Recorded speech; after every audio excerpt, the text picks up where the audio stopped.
Hello guys, this is your friend Dark Verse and we are back with a new fanfic. Which is what if Naruto became the most powerful shinobi and got harem with Ino, Haku and Yakumo part 1. And if you enjoy this fanfic then please press the like button and subscribe to my channel for more fanfic like this. And now start the fanfic. No, after about 8 years of the constant crap, sometimes it being literal crap, he got thrown at him, he had two options. Try and seek the approval of those that would rather see him dead in a ditch or say it all. Seeing as at this current moment he was being chased by the ever stereotypical mob, there were even pitchforks and torches.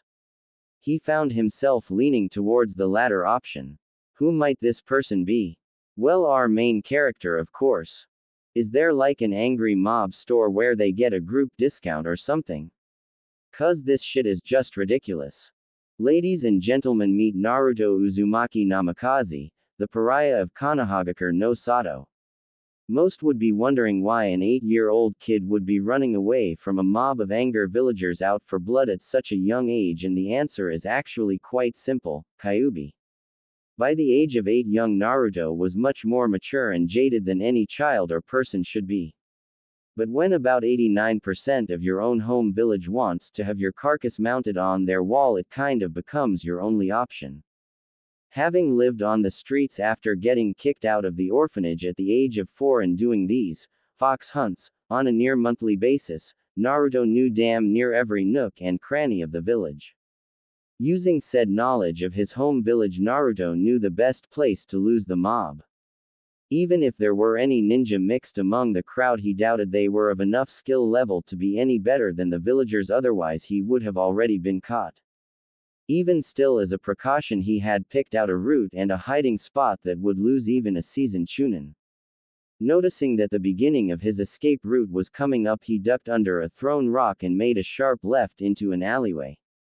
Racing to the far end of the alley, he found the small hole in the chain-link fence that would allow his small body to squeeze through to the other side.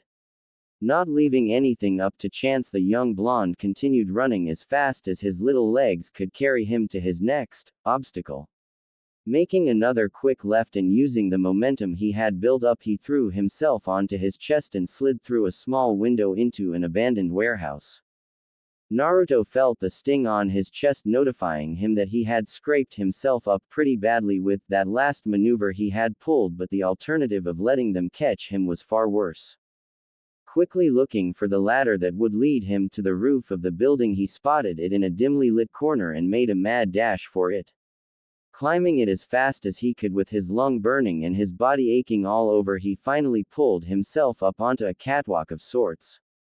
Continuing on with his survival-inspired obstacle course, he ran to the end of the rusty and rickety catwalk and, finding the loose window pane, opened it and was welcomed back out into the moonlit world once more.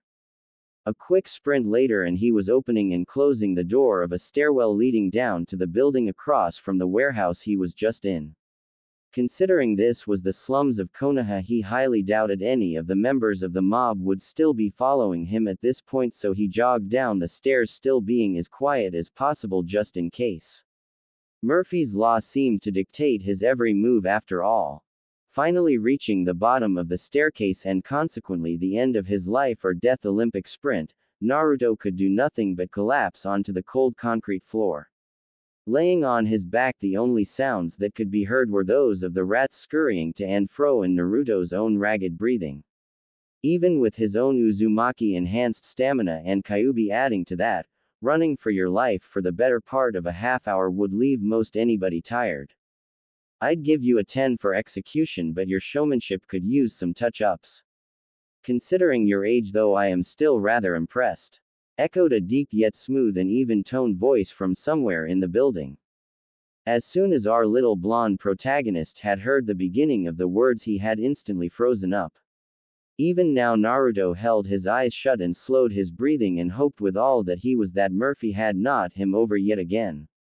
As much as I would enjoy a game of opossum with you, I would much rather have a civil conversation. Finally the disembodied voice gained shape, though the shape wasn't exactly welcoming. The owner of the voice seemed to literally melt out of the shadows, shrouded in an all-black cloak that looked like it had seen better days. Regardless of its torn and ragged appearance, it still served the purpose of completely covering the figure from head to toe. The only thing really discernible about the figure was that he was damn near 6 foot, was male, and his body looked to be built to hit both hard and fast. Despite his rather bleak and short life, Naruto liked to think himself an optimist of sorts, but even he knew that there was no escape. While the figure had been talking to him, he brought up his mental map of the area and knew that any and all escape routes would require him to expend energy he just simply did not have at this moment. Even if he could somehow muster some magical force to give him an extra energy boost, he knew that based on what his instincts were telling him about this imposing dark figure standing only feet from him, he would not make it too far. Sighing, the sun-kissed blonde decided that if the stranger had wanted him dead, he would have not been getting up anytime soon, and if the stranger was just biding his time or drawing it out, well, he was already dead, so might as well enjoy it. Naruto attempted to rise into a sitting position, but soon hissed in pain and groped at his chest in a bid to stop the horrible pulsing pain coming from there. Suddenly the pain was replaced by a warm feeling washing over his body.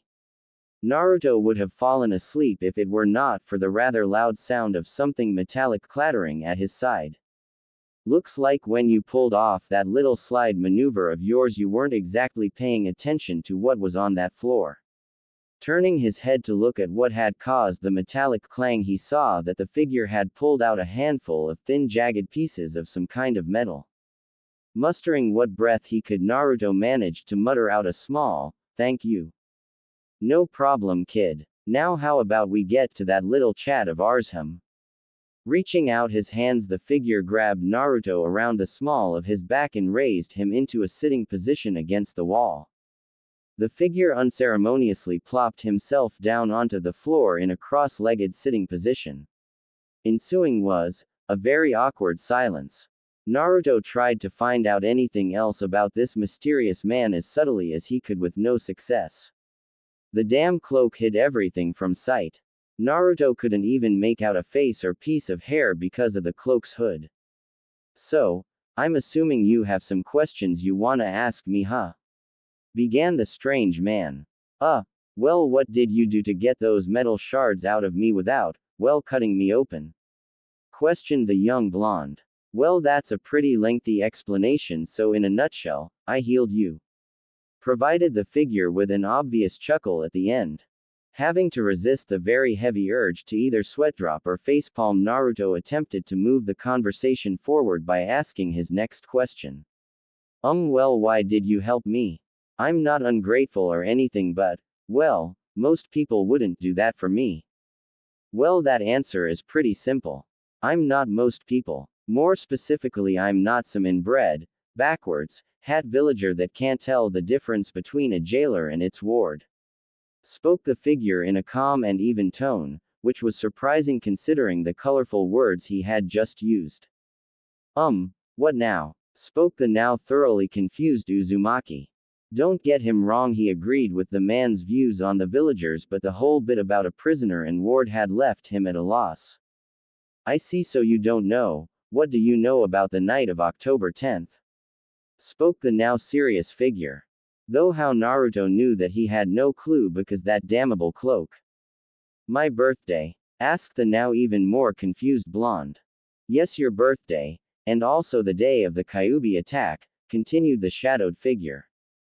"Well, the Kyuubi attacked and the Yondaime Hokage fought it and eventually defeated it, saving the village but at the cost of his own life," Naruto stated, "right?" he added, now feeling very suspicious. Shifting his body so that he leaned against the wall across from the young kid, he sighed and began, "Well, that is mostly true. You are missing some very vital parts to the story. First off, yes, the Yondaime fought the Kyuubi and died to defeat it, but the reason he died was because he used a kinjutsu that summoned the Shinigami. Now, not even the Shinigami could destroy the Kyuubi, as it is a huge massive construct of chakra, or in other words energy, and energy cannot be destroyed. So instead the Yondaime did, well, something retarded. He chose a baby that had been born that night, and that was as far as the stranger got before he was interrupted by Naruto, and sealed it into the baby, and that baby was me, wasn't it?" Most thought Naruto to be some stupid kid who knew next to nothing. While that was true in regards to academics, when it came to practical matters regarding survival and problem solving, the kid was a damn genius. It took him seconds to connect the dots. His birthday, the attack, the looks and stares, the fox hunts, and, damn, how had he not figured this out sooner? There was just no way that there could be that many coincidences without there being a reason. With a heavy sigh, the stranger replied, "You got it, kiddo." Giving Naruto a few seconds to deal with this rather significant revelation, the stranger then continued, "So how you feeling there?" Why? Was the soft reply. Giving another sigh, the figure stood to his full height and leaning against the same wall intoned, "Gonna have to be a little bit more specific than that short stuff. Why did he choose me for it? Was it convenience? Did my parents not care? Who were my parents? No more lies," ended the now sobbing 8-year-old. The stranger couldn't blame the kid. The poor bastard had grown up an orphan, hated by most anyone he had ever encountered, and when he had found someone he thought he could trust and who genuinely cared for him, he finds out the old monkey had only been lying to him. "I didn't really know your parents personally. But I can say this, when your mother found out she was pregnant with you, not a one person could get her to shut up about how she was going to spoil you and treat you like a prince. When your father found out, he ran around the whole village screaming at the top of his lungs that he was going to be a father. Kid, your parents loved you more than anything in this world and would have done anything to make sure you were okay." At the end of his speech, the cloak wearer saw Naruto smiling the biggest smile possible and silently crying. "What happened to them?" asked the still smiling and crying blonde. "His parents loved him, so obviously there was a damn good reason they weren't there for him. That's both complicated and simple. To start, your mother was a gorgeous and deadly redhead kunoichi by the name of Kushina Uzumaki Kanahagakure no Sato, the strongest hidden village in all of the shinobi world. And after having survived all 3 of the great ninja wars as well an attack from the strongest of the Biju, it had rightfully earned that title. However, at this moment Konoha didn't seem to be the strongest ninja village but rather a city like any other. Shopkeepers were opening their stores for the day, foreign merchants were setting up tents and stalls, there was a blonde teen racing through the market district, mothers were walking with their children, and the sounds of someone vehemently cursing the evil beings known as paperwork could be heard throughout the village. Yes, just another day in Konoha. I can never just catch a damn break, huh? It's always gotta be something. Spoke the blonde teen known as Naruto. A lot had happened in the years following Naruto's meeting with the strange cloaked man, though from an outside perspective it seemed as though nothing had ever changed. To most, Naruto was still the blonde idiot who some, though a significantly less amount, still wanted dead. Soon after the meeting with the man, Naruto had almost disappeared from Konoha. For about 2 years the only time anyone saw him was when he would come into town for the occasional visit to Ichiraku Ramen, and after that not even the Anbu could find him. The Sandaime knew this for a fact, as he had tried to find out what the blonde was doing and where he was going by having Anbu tail him. But try as they might, they could not find hide nor hair of the Jinchuriki unless he was seated at his stool in the ramen stand. Soon Sarutobi grew worried. The part of him that saw the little blonde Uzumaki as his grandson feared that something or someone had gotten their hands on him, and the Kami no Shinobi side of him feared much the same but for an entirely different reason. After all, it would not do to have Konoha's Jinchuriki fall into the wrong hands. Then after 2 years it seemed as though Naruto had moved back into Konoha from wherever he had been for those 2 years. A vast majority of the people who had hated Naruto had seemingly either forgotten about it or moved on with their lives in those years as well. This meant that by the time Naruto had moved back in, he was seen as just another villager. Only about 30% of the village still hated him, and less than half of those people would actually put any effort into showing it with more than just a dirty look or sneer. All in all, village life had continued on smoothly regardless of Naruto's being there or not, and much the same was happening in the academy as well. Where Naruto had been the dead last of his class before his mysterious vanishing, he was now an average student. He scored decently on tests, both practical and written, and his clothing even reflected this mundane new Naruto. Gone was the bright orange jumpsuit, to be replaced by plain black shinobi pants with various pouches and taped at his ankles, a long-sleeved black shirt whose sleeves he rolled up to his forearms, black shinobi sandals, and black fingerless gloves with the Uzumaki spiral engraved on the metal plate. Though this was still Naruto, and regardless of how he changed, two things forever remained the same: his unhealthy obsession with ramen and his love for the color orange.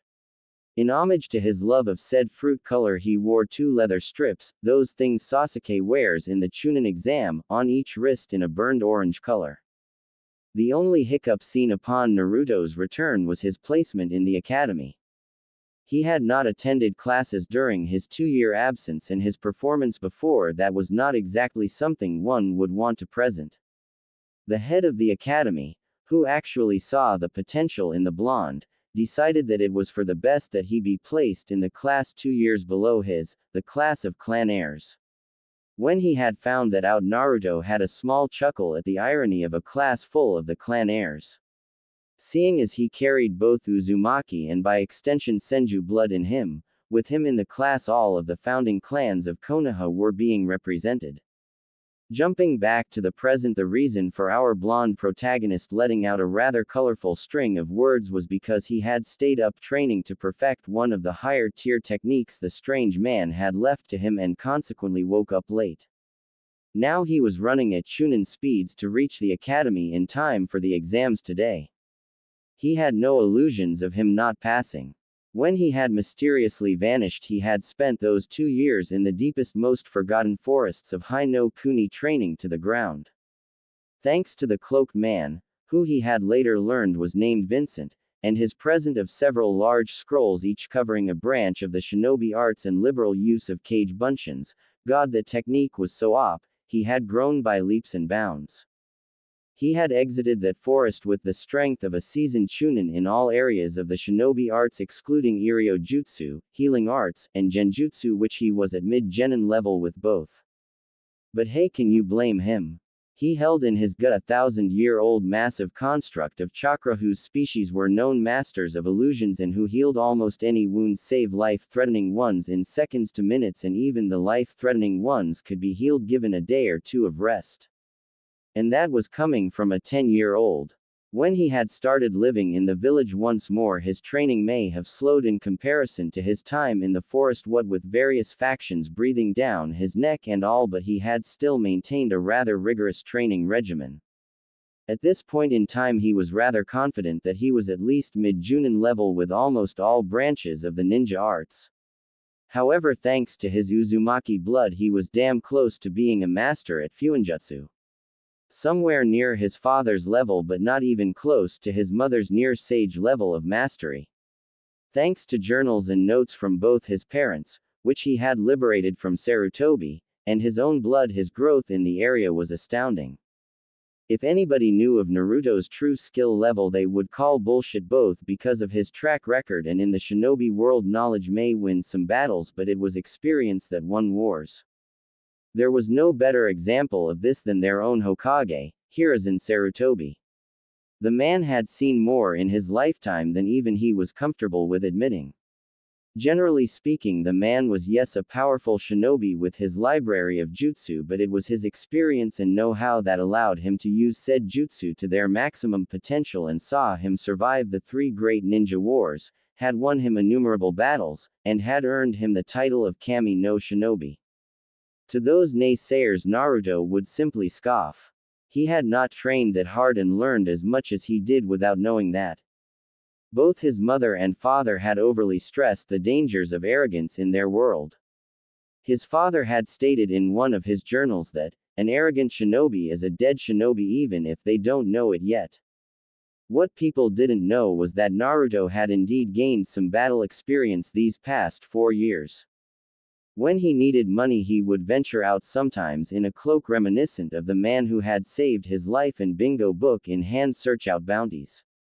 He started off only going after the smaller D-rank bounties in the first few months, but in the last year he had begun to hunt some plenty powerful C-rank missing nin. That wasn't taking into account the many odd creatures he had begun encountering occasionally when he visited the older parts of Hai no Kuni. They all varied in size and various shades of black or dark green, but it was easy to see how they were all of the same species.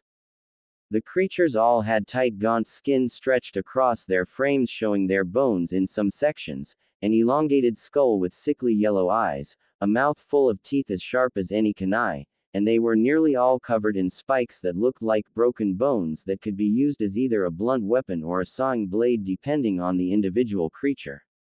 He did not know what the hell they were, but they were strong, fought in packs of 5 or 8, and were a pain to kill with their spiked hide. Back to the present once more, we see Naruto jump onto a tree branch next to the academy and leaping through a window land in his customary seat with arms folded and feet kicked up on the desk. "You can never just do anything halfway, can you?" came the giggling voice of one of Naruto's best friends, Yakumo Kurama. He had found the girl crying to herself when he was coming back from one of his many bounty hunts. Naruto could not stand the sight of a crying girl and so had gone to try and comfort her. He may have succeeded if not for the Edo demon that occupied her mind taking advantage of its container's broken state and attempting to use Naruto to escape. The Edo had made a very big mistake trying this.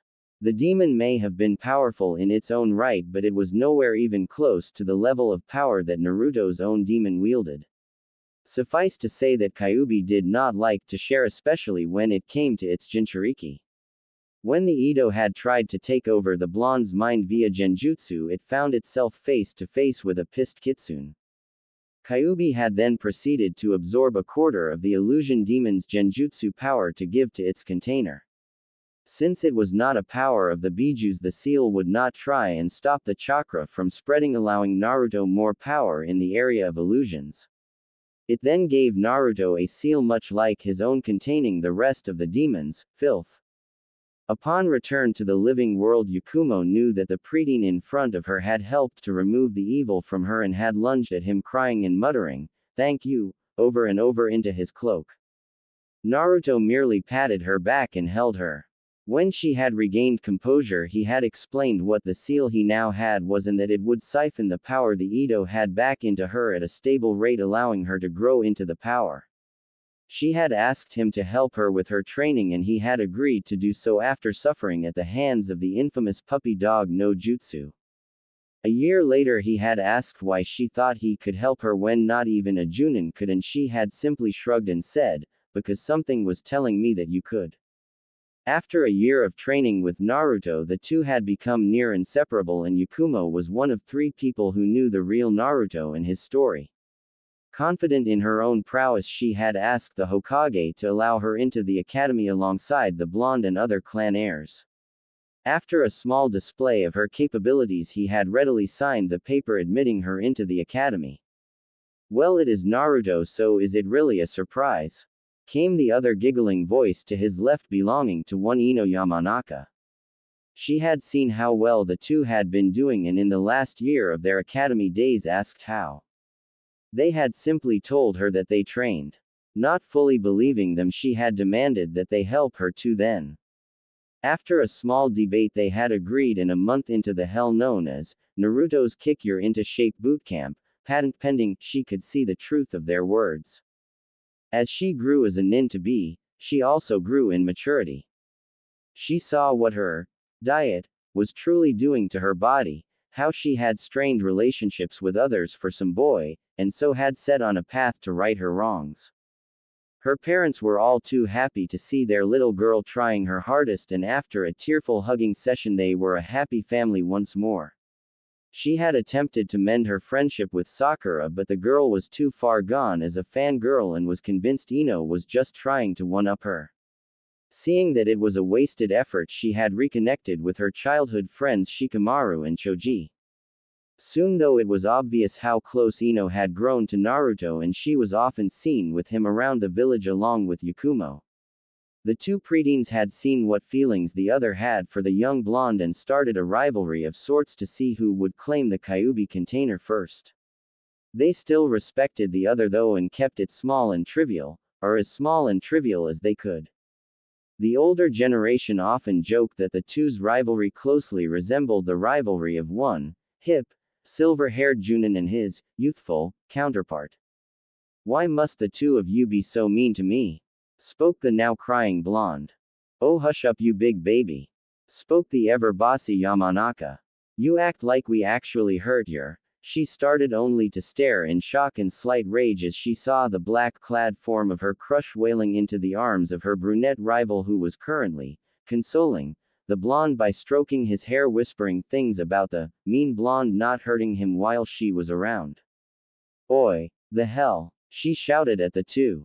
"See, Ino, this is why he likes me more," Yakumo said while being as mature as possible.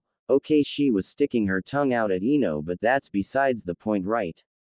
"He does not. Watch, I'll show you, you damn brunette." Rounding on the blonde, she instantly went from jealous and angry to sweet and innocent whilst pulling a bowl of ramen from somewhere. "Oh Naruto, look what I got for our special day today," she damn near sang. The once wailing blonde was now happily munching on the bowl of ambrosia, to him at least, while leaning into the embrace of his fellow blonde. Seeing her plan working, she blew a raspberry at the brunette who was currently pounding her head on the desk, muttering, "How could I forget the damn ramen?" "Alright, shut the hell up, you brats, and get ready," came the booming voice of Iruka Yumino, the class Chunin instructor. "Get ready. The Genin exams begin now." Across the village in the Hokage Tower we find the Sandaime along with a group of Junin instructors peering into his crystal ball, watching the very same exams. Blowing on his pipe of whatever the hell he had in there, the cage spoke, "You heard the man. It begins. Let's see this how this year's hopefuls do, nay. The first part of the exams will be a written, testing your knowledge of our history and some battlefield situations you may find yourself in." Iruka lectured as he and his assistant Mizuki passed out the test papers. "You will have 1 hour to finish this exam and no more. If you are caught cheating, you will be penalized 3 points off your test. If you are caught twice, you will fail this portion of the exam," continued Mizuki. As soon as all the papers had been passed out, Iruka gave the signal to begin and the students were off. Right off the bat, a handful of the students from civilian families had earned a failed status. Iruka and Mizuki of course noticed far more than just those students cheating, but considering their methods of doing so met the cheating standards of the test, they simply ignored them. The ones that they, or at least Iruka, worried over were Naruto and his little group. Naruto seemed to have fallen asleep, much like a certain Nara not too far from him. Yakumo was merely looking out the window, and Ino was just filing her nails with a kunai. As time whittled down, more of the civilian students received a fail grade. Kiba had gotten caught once using Akamaru, Shikimaru had gotten caught trying to help Choji, and one of the fangirls had gotten caught attempting to help Sasuke, though he didn't much need it. Sakura had filled it out on her own prowess, if you could call it that. Shino, well, no one knew what the hell he had been doing behind that collar and dark glasses, and Hinata had used her Byakugan to help her out. After the clock had run out, the instructors gathered the tests and Mizuki led the class outside for the other portions of the exam while Iruka did some quick grading. Once outside, all the students proceeded to stretch or give some sign of relief, showing their happiness at finally getting out of the stuffy classroom. Alright, now we'll be moving on to the field exams. First up, we got accuracy tests. You will be given 10 kunai and then 10 shuriken. The goal is to aim for the center of the dummy. We will be going in alphabetical order, so Shino, you're up first. With that, Mizuki stood aside with a clipboard ready to write down the marks. Shino, in the style of a true Aburame, merely flung the kunai in groups of 2, showing as little effort as possible. He did the same with the shuriken, earning him a score of 17/20. One by one, the students went up, with the clan air group earning no less than 15/20 and Sasuke earning a 19/20, though Yakumo and Ino scored the same, which surprised everybody in the class. It was finally Naruto's turn, and deciding to show off a bit, he grabbed all 10 kunai in between his fingers and casually tossed them. Grabbing the shuriken in a show of speed and dexterity, he fired them off not even a millisecond later.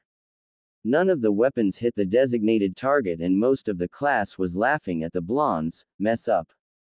Yakumo and Ino had to contain themselves from kicking all their for being. Hinata was shyly thinking some weird Naruto obsessive shit that cannot be mentioned with children around, and the other clan heirs merely stood to the side shaking their heads. Naruto UFAI was as far as the smirking Chunin got before he was interrupted by the voice of his fellow instructor. Actually, Naruto may not have hit the designated target, but he has demonstrated something even better. Each of his weapons has hit either a vital organ, an area that would leave the enemy near death, or a one-hit kill spot. So I think he deserves full marks on this one. Don't you, Mizuki? Spoke the scarred the Chunin. Gritting his teeth in anger, the scarred Chunin replied with a strained, "You're right, Iruka. Kid's good, I'll give him that." Spoke a certain Cyclopean Junin. You are correct, my eternal rival.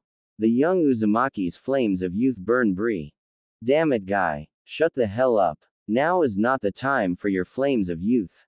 Such unyouthful words coming from a lady. Enko, a woman such as yourself should not utter such.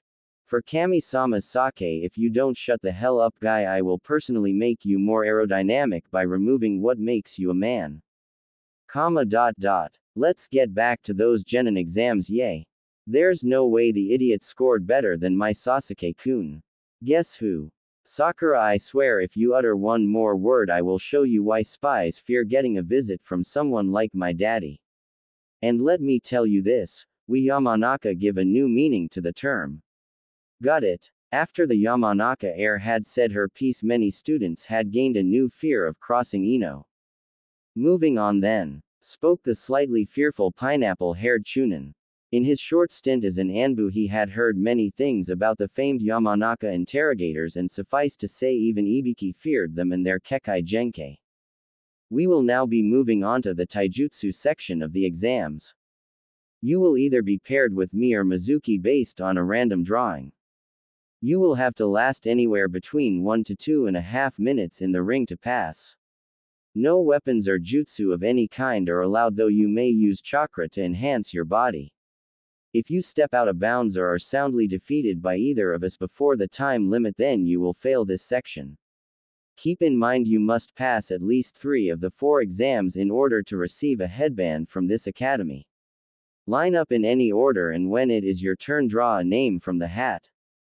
In groups of 2, the line thinned until only the Uchiha heir and the Uzumaki heir remained.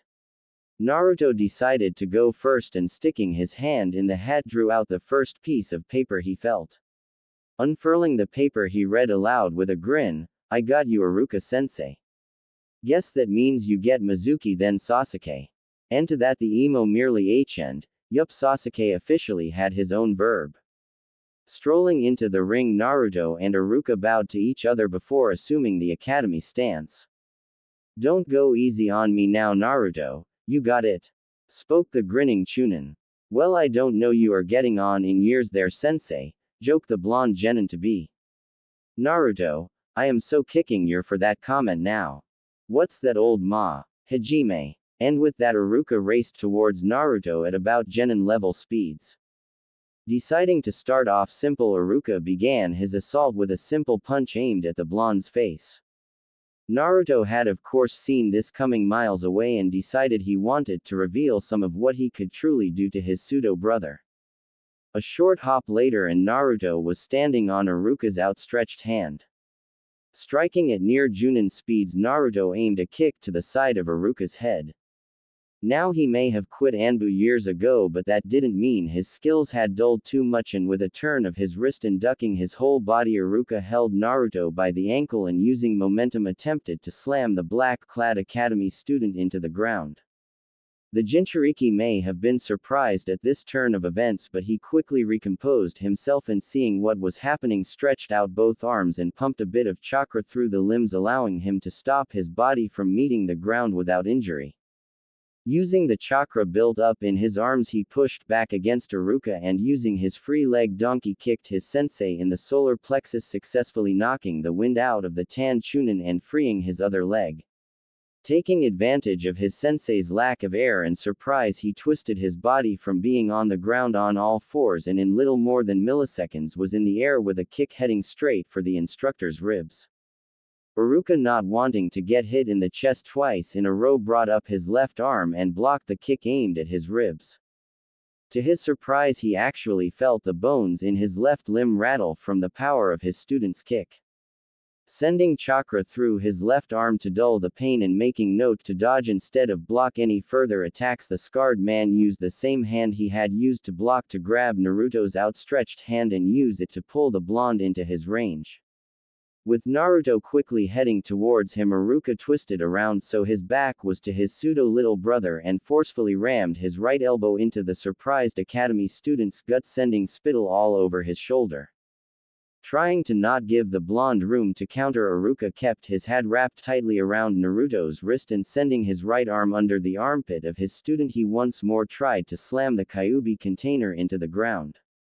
This time Naruto let his legs fall to the ground first, absorbing the shock and once again stopping him from meeting Mother Earth.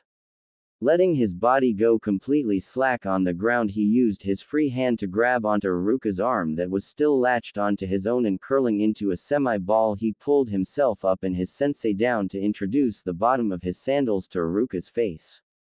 The last thought Iruka had before he made out with Naruto's sandals was, "This is gonna hurt like a bye."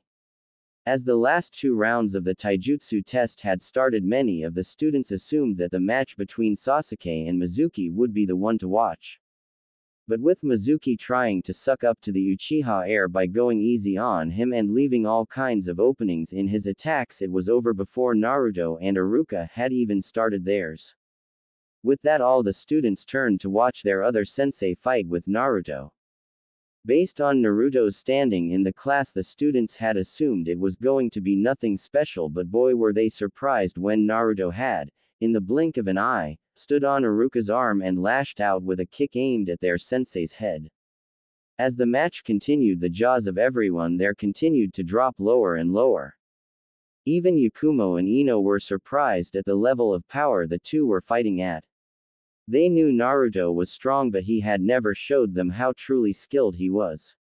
Everyone was even more surprised with how evenly matched the two were.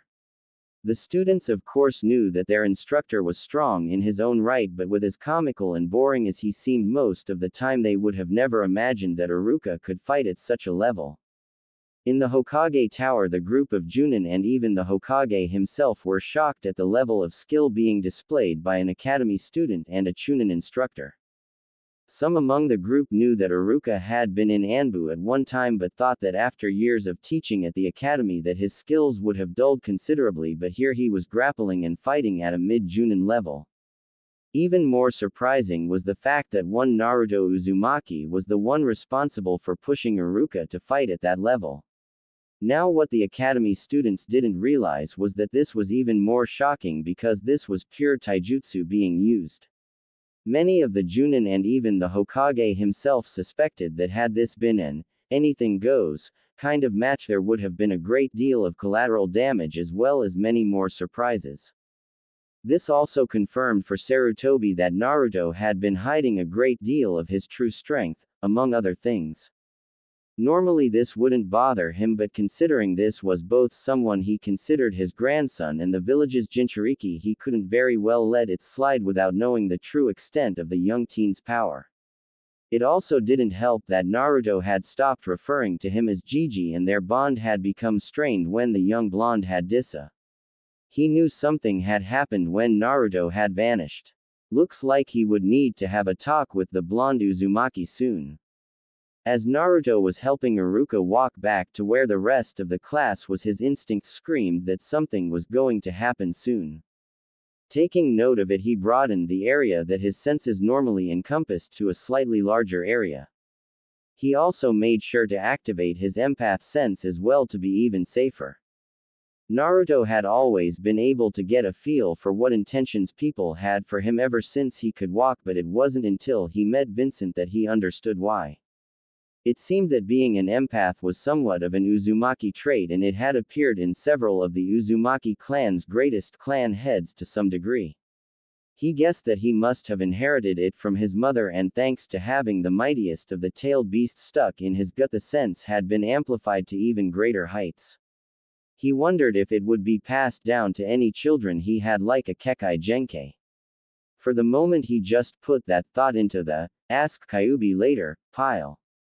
Alright class, onto the last portion of the exam. You will be asked to perform the basic 3 academy jutsu, Kawarimi, Henge, and Bunshin. If you have anything else you feel would showcase another skill you have, this would be the time to do so. Anything you show will be counted as extra credit, announced Iruka. Majority of the civilian students fared decently enough on at least 2 out of the 3 jutsu, and a handful of them even had some other jutsu or skill they had learned elsewhere, earning them their headbands. The clan heirs all did perfect on the basic 3, and all of them had a clan jutsu to show off what their clan was known for. Deciding to return to his average performance again, Naruto performed the 3 jutsu as asked, and as extra credit performed a minor wind jutsu that would put out campfires or cover tracks, which disappointed Iruka, Yakumo, and Ino, as they had wanted to see what else Naruto could do. Wrapping his arms around the shoulders of his 2 best friends and with his patented foxy grin on, Naruto said, "So girls, we've passed our genin exam and are free the rest of today. What say we go celebrate?" "Sorry Ruto, but daddy and my mom wanted to have a family dinner to celebrate tonight," sighed the slightly saddened Ino. She loved her family dearly, but she was still very tempted to go with her crush. "Yay, my aunt and uncle wanted to do the same. Sorry Naru-kun, but I promise we'll do something together tomorrow, okay?" Yakumo said, trying to cheer up the blonde. Though his foxy grin was now gone, he still smiled to cover up his sadness in front of the girls. "Yay, of course. Don't even worry about it. You two go home and have fun, alright?" With a hug and a kiss on the cheek from both girls, Naruto found himself alone. He had come to accept his life as an orphan long ago, and thanks to his somewhat sensei Vincent, he had gained closure with the matter. That still didn't make it any less depressing on days like these. As he mused on what it would have been like had the events the night of his birth not happened, he found himself in one of the taller trees surrounding the village walls. As he was gazing at the moon, his senses flared, and his empath sense, he really should come up with a name for it, warned him that there was someone feeling very anxious and devious close by. Turning around and sending chakra into his eyes to allow him to see further, he spotted a man he didn't really like and who didn't really like him carrying something he shouldn't. Deciding to take out some of his more negative feelings on the bastard, he jumped down onto a lower branch and waited. Kami-sama, this guy was slow. Right as Naruto's patience was about to run out, Mizuki burst out of the foliage with a crazed grin on his face. Naruto's sweat dropped at the fact that Mizuki hadn't even noticed him yet. God, how the hell did this guy even become a chunin? Shrugging and deciding to take advantage of the situation at hand, Naruto waited for the right moment before he leapt up and axe-kicked Mizuki, sending him plummeting to the forest floor. Naruto waited for a bit before he heard the satisfying sound of the traitor's body hitting the floor and the subsequent scream of pain accompanying it. Chuckling to himself, he calmly leapt down to the forest floor to find Mizuki struggling to get out of the crater he found himself in. Whistling, Naruto began, "I guess I put more power into that than I thought. Oops, haha. What the hell? What the air you doing here, demon?" came the pained voice of Mizuki. "Ouch Mizuki, you wound me," Naruto said with a fake hurt look. "And I was actually just out enjoying the lovely night air when I happen upon you with what looks like the village's scroll of sealing. Now I may have just gotten my hit I ate, but I'm pretty sure that chunins don't have that kind of clearance." Finally getting into a standing position, even though he was shaking and hurting all over, he grunted out, "You demon brat. I won't even be marked as a missing nin if I kill you here and now." Sweet dropping once more, Naruto began, Okay, seriously, how stupid are you? First off, the majority of the villagers don't even give a shit about what I do anymore, and look at where you are and what happened all of like a minute ago. Scoffing, Mizuki defended, that was just because you caught me off guard. There's no way you could actual L, was as far as Mizuki got before he was interrupted by Naruto's foot meeting his face.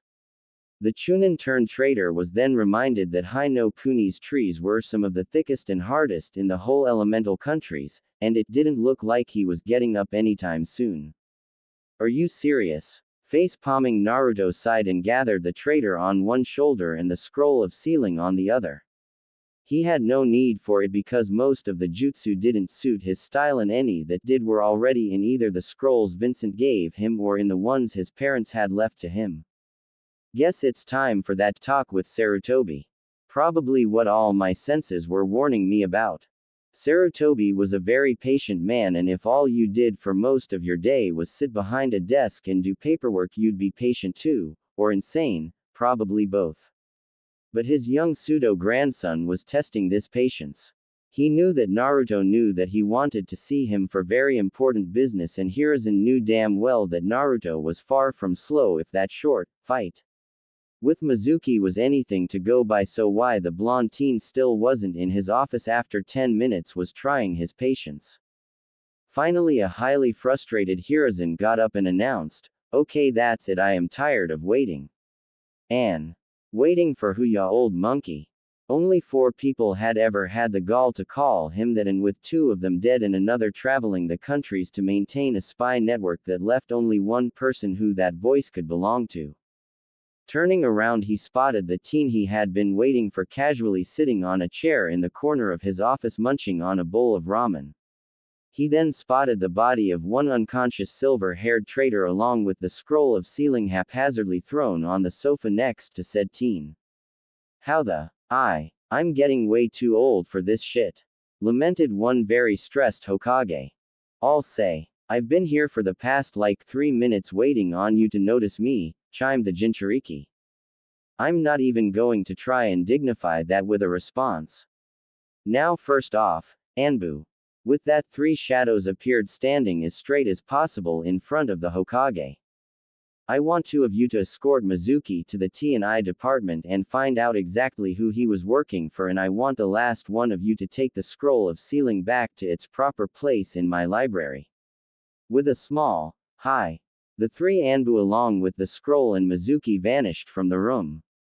Turning his gaze upon the now serious blonde, he began, "Now Naruto, we need to have a talk. First, I would like to congratulate you on completing your first A-rank mission. Your mission pay will be deposited into your account before the night is out. However, we have more pressing matters to attend to." Sarutobi noticeably sagged in his chair and assumed a look that showed how old the man actually was. What happened to you? First you disappear for 2 years, and when you come back you're hiding things from me. You stop calling me G. Let me stop you there, Sarutobi. Naruto cut in with an uncharacteristically serious tone and stern look. I'm gonna tell you this right now. Where I went and what I did is frankly none of your business. All I will tell you is that I received help from someone, and that same someone revealed to me things that had been kept away from me for far too long. Sarutobi noticeably cringed at that. I feared that that was the case.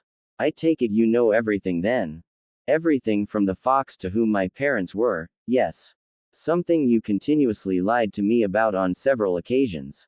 And that is the reason I no longer call you Gigi. You lost all the respect I had for you that day. But Naruto, you have to understand why I did it. I understand perfectly, Hiruzen. You were protecting the village from Iwa and Kumo coming for blood. And don't say it was for me. Had I been just any other child you wouldn't have cared. It's because I'm the village's weapon on a leash that you did all this. But what you don't understand is that though you may have saved the village and me from Iwa and Kumo, but you damned me to a hell designed by the very same village you had sworn to protect. Naruto, they were just idiots that knew too much because someone thought it was a good idea to blab who the container of the demon was. The same demon who not hours before had nearly decimated the whole village. But your father wanted For me to be seen as a hero, yes, but that's not what he had in mind. Why do you think nobody knew that my mother was the container? Why no one knew that Mito Uzumaki was the container? They were powerful kunoichi married to equally powerful shinobi, cages no less. And even they feared what would happen if the secret were to get out. At this point Sarutobi's age as well as the sins he had committed had really begun to show on his face. Even sadder was that at this moment he had stopped being the Hokage and was now just an old man who had made far too many mistakes in his long life. Please, I'm sorry, Naruto, cried the broken man with tears running down his face. I had your best intentions in mind. I never meant for any of this to happen. At one time I loved you like a grandfather. You were one of the few people I would have given my life for. I respected you. At one time you were truly the Kami no Shinobi, a respected and feared man. Now all I see is an old man who is too afraid to rock the boat for fear of another war breaking out. Maybe you should listen to yourself for once, sneered Naruto. You're always preaching about Konoha and the will of fire, and you're right. There is a reason we came out of all three of the Shinobi World Wars not just alive but as the strongest of the hidden villages. Why we were able to survive an attack from the strongest of all the Biju and come back from it. This village stands as the strongest for a damn good reason. It's because we fought tooth and nail to earn that title. As Naruto finished venting all that he had pent up for years to the old Hokage, he walked to the window and opened it. And you're right, you did have my best intentions at heart, but remember, the road to hell is paved with good intentions. Goodbye, Gigi. With that said, Naruto leapt out into the village, leaving the broken man. As Naruto spoke his last words, something inside the man had snapped. I have lived my life regretting far too many things.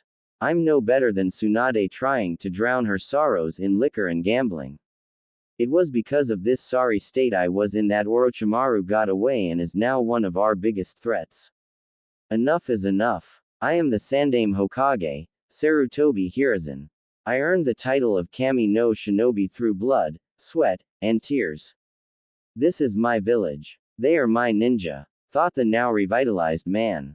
Looking at where Naruto last stood, he thought, Naruto, I have made a mess of not just your life but of so many others, and for that I am sorry. I may never earn the right to be called your Gigi again, but I promise you that I will try my damnedest to become the man you had once respected. With a steely look in his eyes he began to work. And on that night a fire not seen in decades began to burn once more. The Kami no Shinobi was back.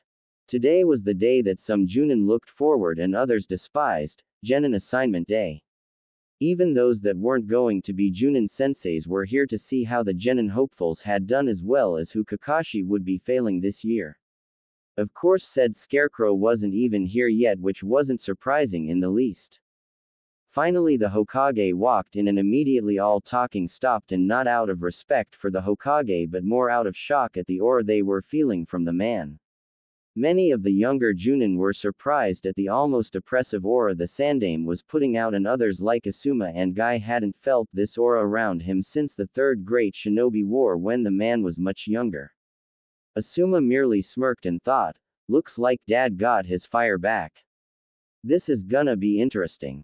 Right as the Hokage had opened his mouth to speak, Kakashi shunshined into the middle of the room, book in hand, and lazily drawled out, sorry for being late, Hokage-sama. I was. Enough. Hiruzen shouted, flaring his chakra slightly, showing them why he was Hokage. I have heard enough of your excuses, Kakashi. I've let it slide before because you are one of the more powerful shinobi we have in our forces, but no more. You are a ninja of this village and I am your Hokage. When I tell you to be somewhere at a certain time, you will be there 5 minutes early. Do you understand me, Junin? Kakashi noticeably straightened his posture and instantly put his book away. Hi. It won't happen again, Hokage-sama. And with a bow Kakashi walked back to his fellow Junin. He may be strong and Sarutobi may have aged, but he had no doubt that the Hokage could still bat him around like a pinball if he so chose. Now, like I was about to say, we are here to assign Genin teams.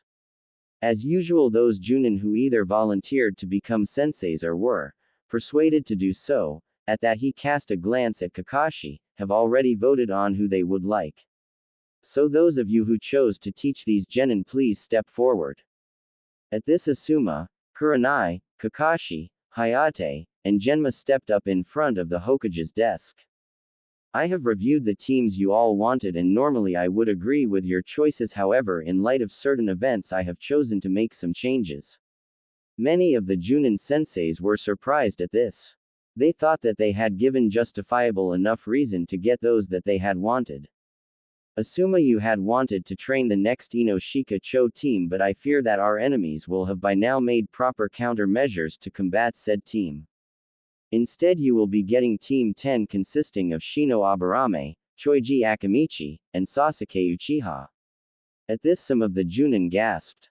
They had figured that Kakashi would have gotten the Uchiha heir due to the Sharingan.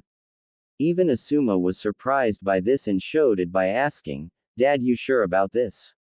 I mean, I can see your logic, but the Uchiha? I'm hardly capable of teaching a Sharingan user. Besides, what would the council say?" "You are correct. You aren't capable of teaching a Sharingan user. But you won't be teaching a Sharingan user. Young Sasuke has as of yet to even unlock his family's dujutsu, and he will already have more than enough resources to train said dujutsu when that time comes.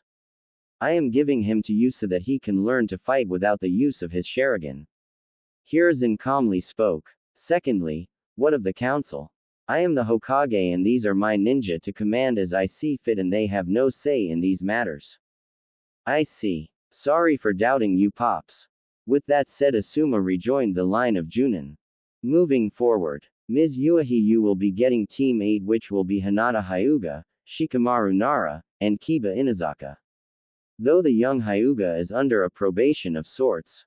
Thoroughly confused and worried about what the Hokage meant by probation, the red-eyed beauty inquired, Hokage-sama. What do you mean by probation?" "That's quite simple. The heiress is far too shy for this line of work. If she has not made a significant amount of progress in said area as well as skill, then she is to be removed from the program and recommended to join the Med Corps instead." Shocked and afraid to say more, Kurenai merely nodded and assumed her place in line once more.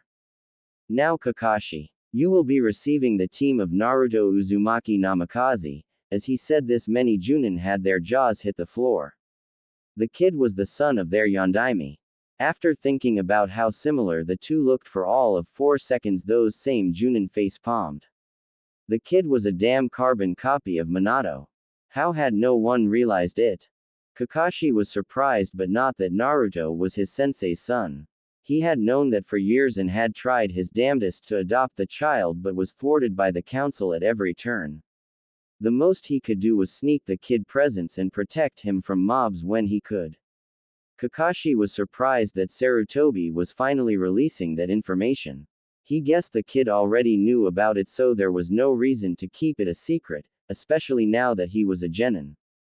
Waiting for the sudden outbursts to end, Hiruzen continued, as well as Ino Yamanaka, and Yakumo Kurama. You will be Team 7. Hayate and Genma received teams comprising of those with civilian backgrounds that had also passed the genin exams. As team announcements drew to a close, most of the Junin left to either prepare a rough lesson plan and test for their genin or do Junin things. However, Kakashi stayed behind after receiving a glance from the Hokage. "You wanted to speak to me, Hokage-sama?" inquired the silver-haired Junin. Leaning into his chair and taking a puff off his pipe, Hiruzen spoke, "Yes, I did. Thanks to certain events, it has come to my attention that Naruto is stronger than what he would have us believe. Much stronger than that. Sir, if I may. He did beat Iruka in an all-out taijutsu match. Also, he is their child. It's not really that much of a surprise if he's stronger than most, is it?" asked the confused Junin. "Normally yes, but there are reasons I am telling this to you. First off, as I said earlier, you are one of, if not the strongest Junin that this village has to offer. In a few more years, I have no doubt you could claim this hat if you so chose. I am not saying this to praise you, but to justify why I gave you the team I did. Hiruzen took a breather and relaxed into his chair more. Yakumo a few years ago was completely incapable of most any kind of physical activity. Kurenai had tried to help her much like Guy helped his young protege, but where Guy succeeded Kurenai failed. The girl had then become consumed by her darker emotions, and with as potent as her bloodline was her mind created a defense to stop her power from tearing her apart. Sadly, the defense it chose took the form of a demon named the Edo. The Edo would have consumed her and went on a rampage using her powers to try and destroy our village had she not met a certain blonde. Sarutobi took a pause here. Kakashi saw the look of sadness flash across the man's eyes as he mentioned the blonde teen, but chose not to say anything out of respect for the man and his personal life. I don't know what Naruto did, but only a year later she had gained near full mastery of her Kekkei Genkai, and her physical prowess, while not too impressive, was bordering on genin level. Considering the girl was not too far off from being handicapped by her condition a mere year before makes it all that more astonishing. The Scarecrow was of course surprised by this. He had after all seen the girl perform, and she was at least at Chunin level with her taijutsu, as well as with her weapons proficiency. He could only imagine how strong she was when she went all out. Ino Yamanaka was at one time a Sasuke fangirl and was one of the more fervent of the bunch as well. In the last year of the academy she made friends with Naruto, and just like Yakumo there was a massive jump in power. The only thing that was keeping her even slightly better than her once friend Sakura was her clan jutsu, but by the last month of the academy the girl was in the running for Rookie of the Year. Sir, I understand that you've given me quite the powerful bunch of genin, but why are you telling me this? Sighing, Sarutobi continued, we had no idea, scratch that we still don't know exactly how powerful Naruto truly is, but I wouldn't be surprised if he was closing in on your level of power. The fact that he's known about the Kyuubi and his heritage since he was 8 has allowed him a massive amount of time to train. He has played an active role in training those two girls. If he was smart enough to mask his true power so he could slip under our radar, I have no doubts he convinced those two to do the same as well. What I am saying, Kakashi, is do not take these three lightly. They may well be at Junin level already, and Naruto could be even past that if he has learned to harness the power of his ward. Then why did you give them to me, Hokage-sama? I fail to see why they aren't Chunin already, or at least Tokubetsu Genin, questioned the still confused Scarecrow. If they had managed to attain that level of power on their own, what the hell would they need him for?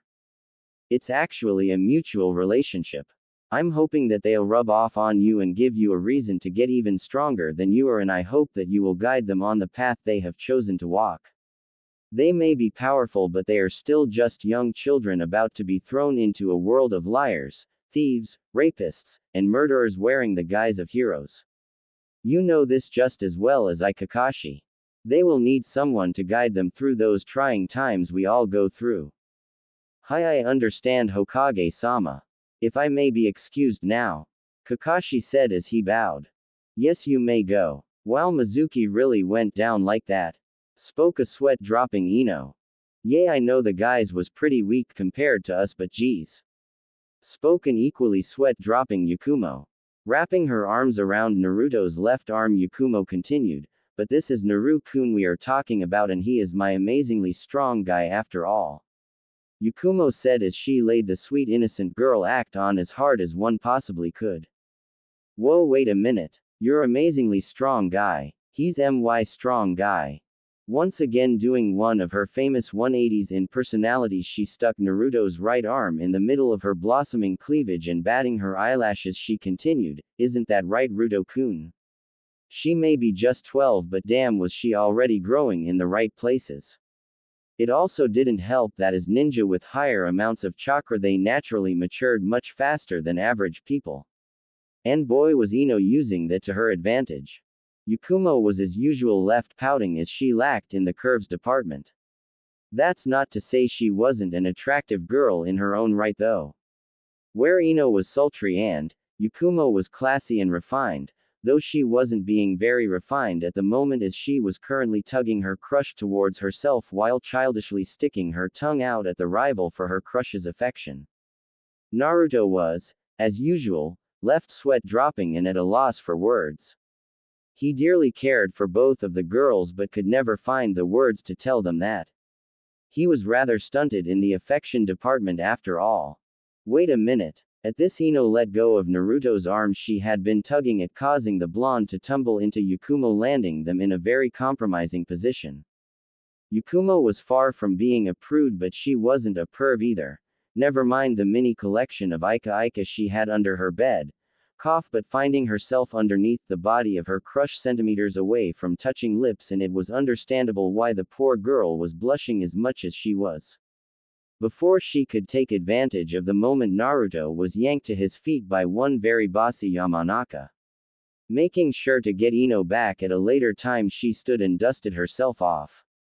"You got some questions to answer, mister?" demanded the demanding Yamanaka. I do," Naruto said as he shook. He knew damn well the power a pissed female could have, and even he wasn't strong enough to fight that battle. Courageous he may be, but stupid he was not. "Yay. How come you didn't tell us you were that strong?" At this, Yakumo chimed in with a, "Yay. Oh, what do you mean?" questioned Naruto. "Well, we knew you were pretty powerful, but we never assumed you were that powerful. I mean, the way you and Iruka were trading blows the other day looked like two seasoned Junin going at it." And Yakumo helpfully nodded at this. Nervously scratching the back of his head and chuckling, Naruto said, "Oh yay, that hee. Thought you two would forget about that thing." "Naru-kun, that's mean," pouted Yakumo. "Are you trying to keep secrets from us?" asked Ino as she invaded his personal space. Frantically waving his hands, the blonde Kyuubi container attempted to defend himself. No. It's just, well, I never really had a reason to reveal my strength. But I guess with us being shinobi now, we're going to find ourselves in some tricky positions, so I guess I should share, huh? Gee, you think? The ever bossy Ino scoffed. Alright, well. The genin had enjoyed a good weekend of either relaxing or beginning some more intensive training, but nonetheless they were back in their classroom one last time to get their team assignments. Iruka walked in with clipboard in hand and a warm smile on his face. He had seen these kids go from snot-nosed brats to snot-nosed brats who could kill someone with their bare hands and defy all laws of nature at a whim. The joys of being a teacher. Clearing his throat, he attempted to get the class's attention and was prepared to use his infamous demon head jutsu, but was surprised when they actually shutu when he asked. He knew that they had realized what kind of life they were going to be walking into and that they would need to be at their best, or they just wanted him to get it over with already. Yay, that last one was probably it. Oh well, he had done his part. It was up to their Junin senseis to knock some more sense into them. Alright class, I'm going to keep it nice and simple. I have seen you all grow up into some talented nin to be, and I can say with the utmost confidence that all of you here have the potential to do great things. Who knows, maybe one of you is the next Hokage, or maybe your team will be the next Sannin. But know this, no matter what, watch out for each other. In this world of ours, friends and comrades may be the only thing between you and death. Cherish the bonds you make. You are now ninja of the leaf, so wear your hitai with pride. You are the next carriers of the will of fire. My generation has had our time. The future of Konohagakure no Sato is in your hands now. Do us proud, Iruka announced with the utmost amount of pride in his voice. The genin all looked at each other and nodded with the biggest smiles on their faces. They had done it. Years in the academy had all paid off. Today was the day. With that out of the way, I'll begin announcing teams. First up with Hayate Gecko as sensei, we have Team 1 with, and on Iruka went down the list until he had finally reached the clan air groupings. He may have said that they all had the future in their hands, and he meant it, but he especially meant it to these kids. They were to be the future leaders of the founding clans of Konoha after all, and as a consequence would have a direct hand in the laws and policy making of this very village. Team 7 will consist of Yakumo Kurama, Yakumo grinned and crossed her fingers hoping she got her best friend and crush on her team. Ino Yamanaka, the two girls high-fived with grins. They may be rivals for Naruto's heart, but that didn't mean they hated each other, far from it.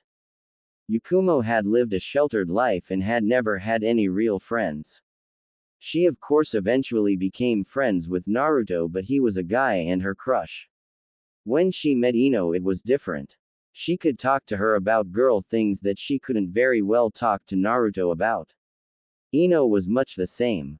Sakura had never been a good girlfriend in the first place, so Yakumo was her first actual best girlfriend. And the final member of your team will be.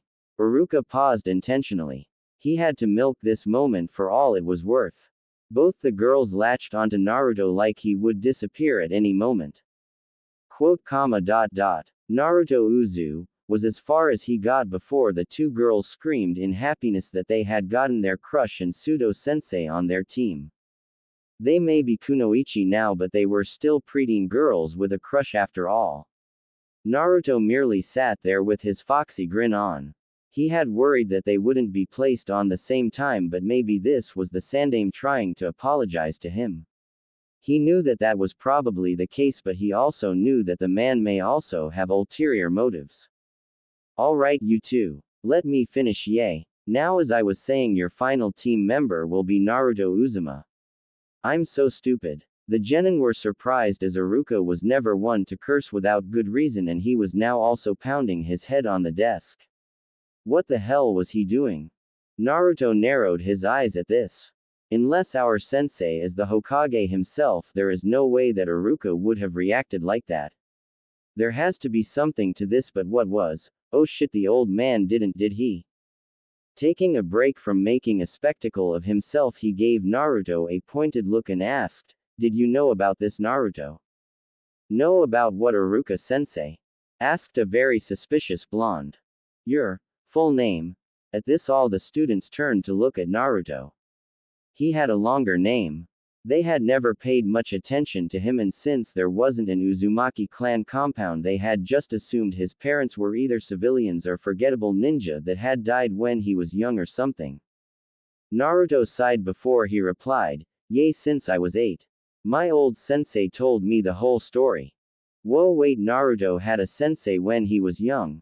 That explained how he showed up and started doing as decently as he was, as well as his 2-year absence from the village. But what was this whole thing about his name? Guess the Hokage wanted it to be known finally, so do you mind? Inquired Iuka. If he told these kids, there was no doubt the news would spread like wildfire among the village. Knowing the villagers, they would either riot in denial, though not very likely, or turn Naruto into a damn celebrity. And he knew Naruto wasn't comfortable with either of those options. Yay, sure. I can handle any backlash it may cause now. I have a feeling the Hokage is prepared as well if he's releasing it, sighed Naruto. This was gonna be a long day. Okay, if you say so. The final member of Team 7 is Naruto Uzumaki. Namikaze.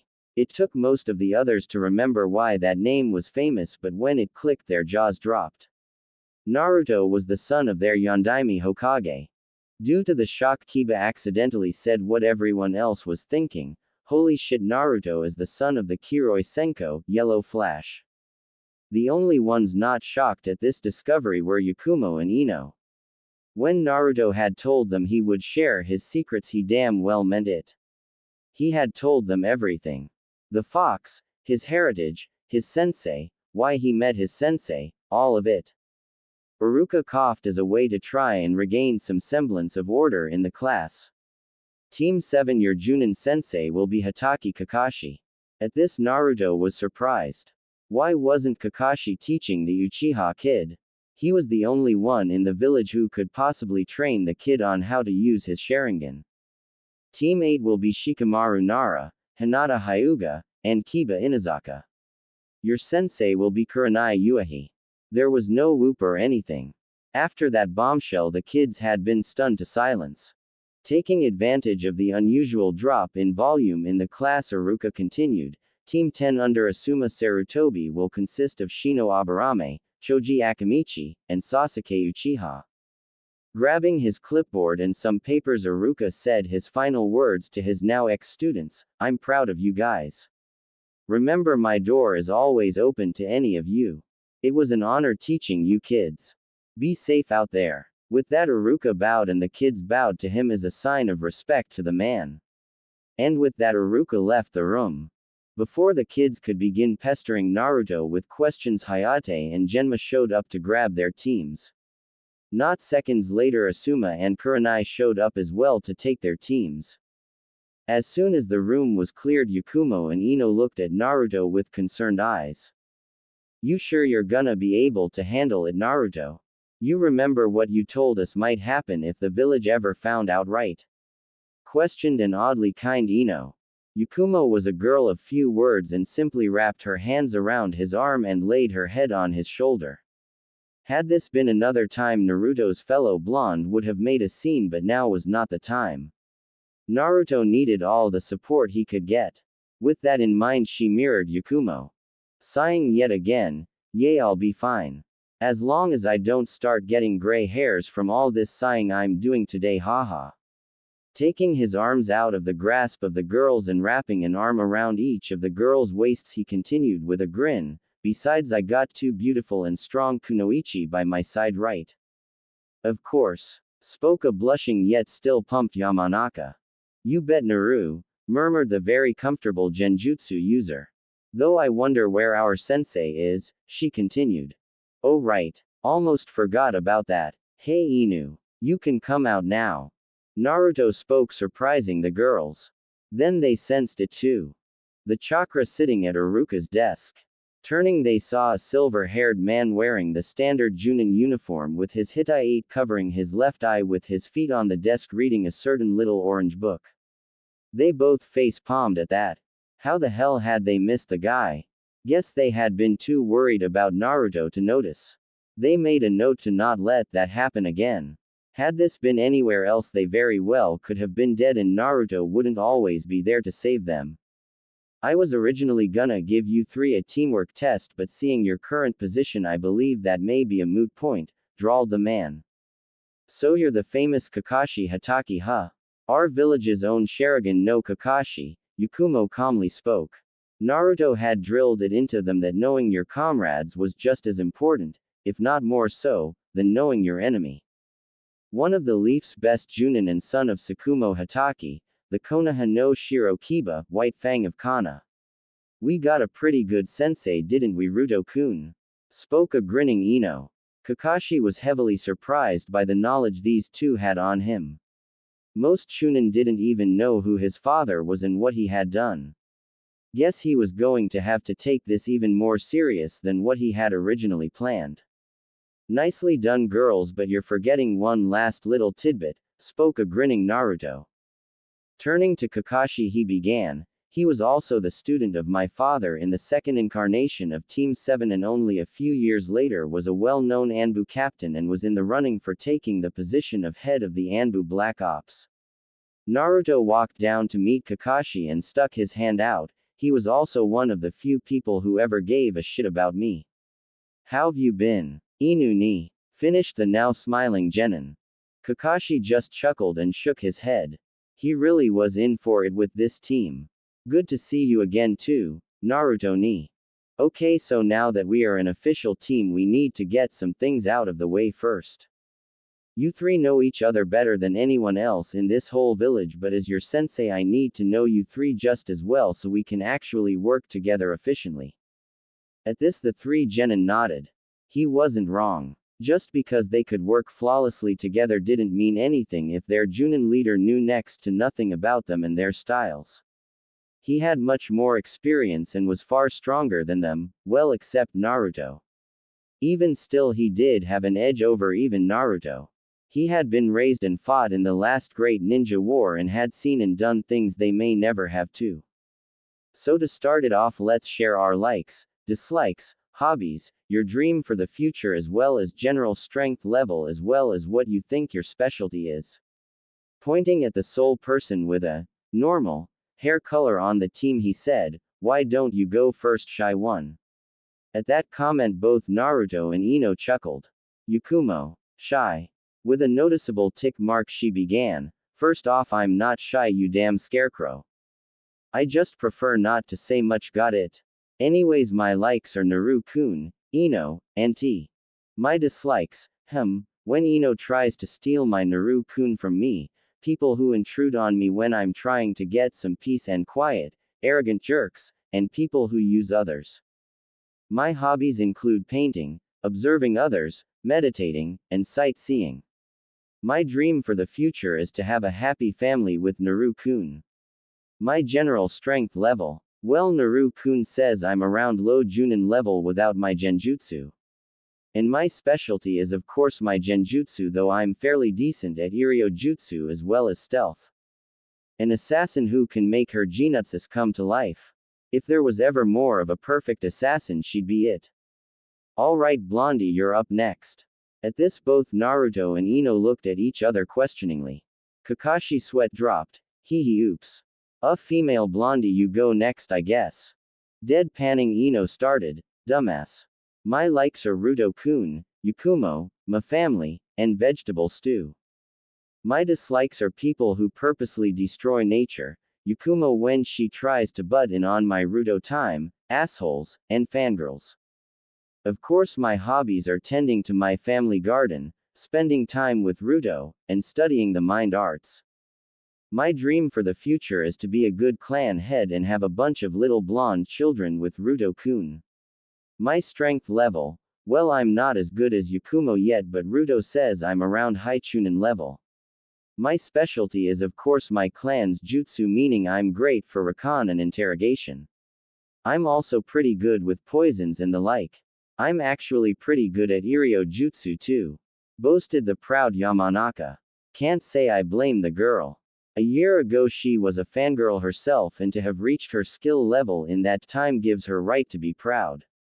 But still she's pretty much strictly a support member, and sadly at this time our weakest link when compared to her teammates. However, Naruto is probably working on getting her up to snuff, so no worries yet. Well, now on to our last member. Your turn, short stack, the Junin said with a teasing eye smile. How the hell could an eye smile be teasing? The teen grew a tick mark. I grew, damn it. And he was right. When he was a kid he had been rather malnourished and so was pretty short for his age.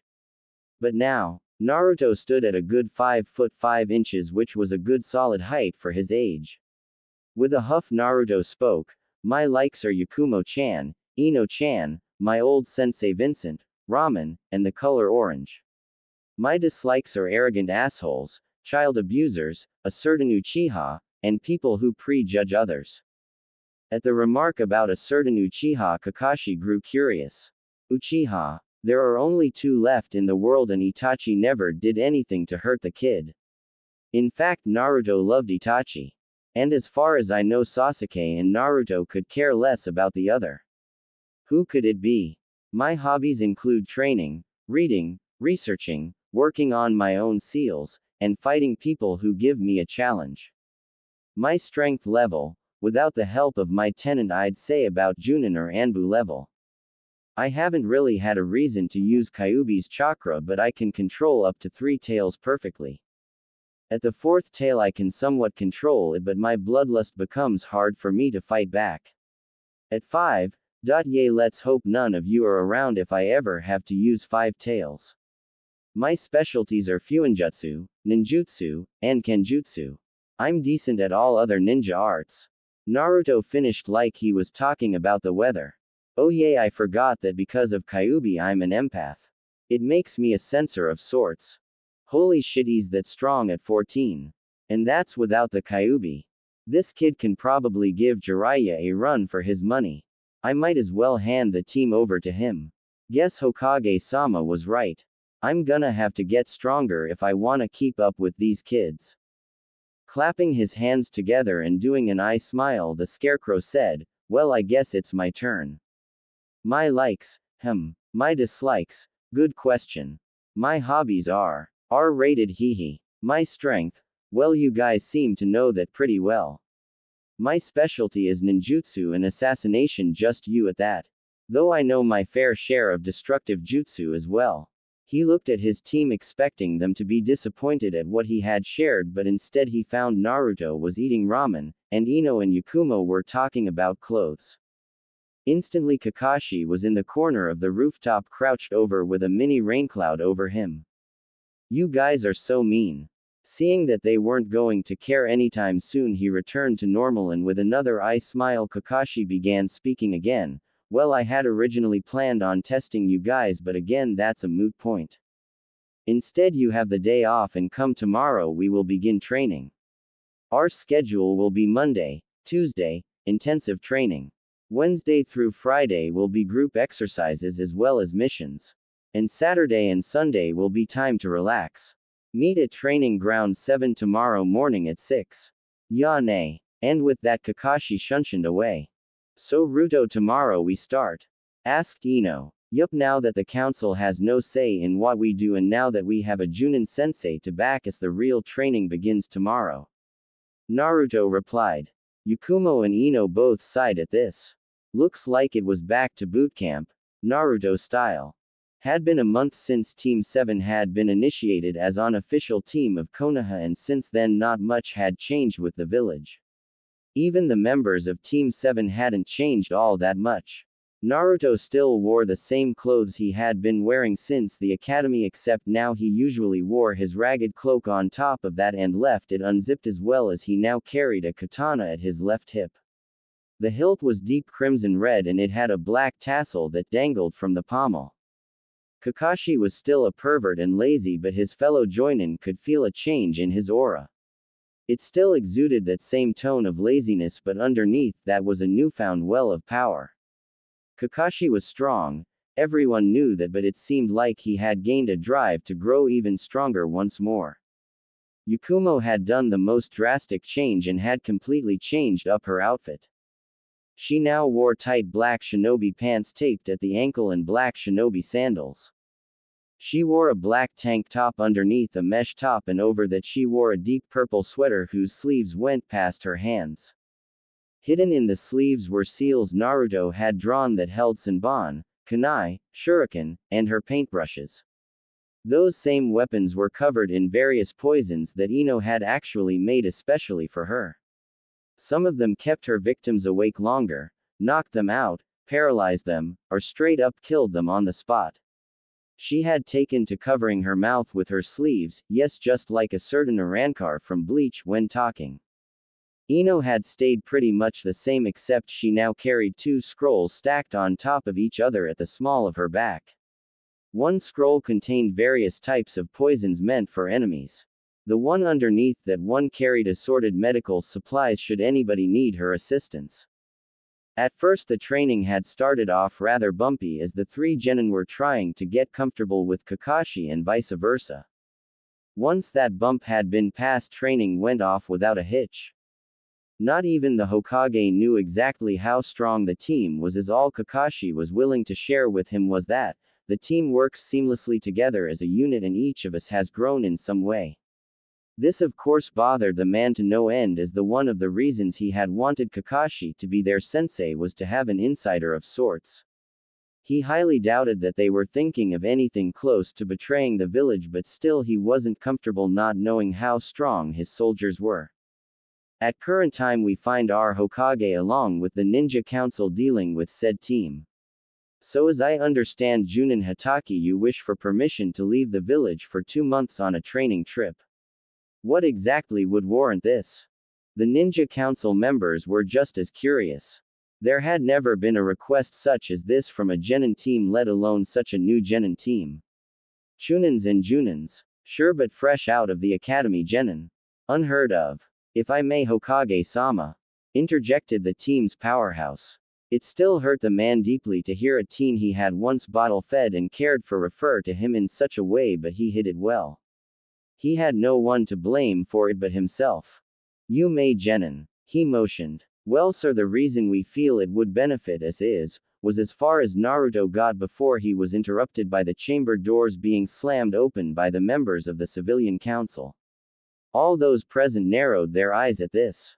What right did they have to interrupt this? What is the meaning of this, Hokage? Holding a meeting without us? shouted one indescript member of the council. Shouts of agreement echoed throughout the small gathering of civilians. Sarutobi's old teammates and rival for the had made their way to the forefront of the crowd as well.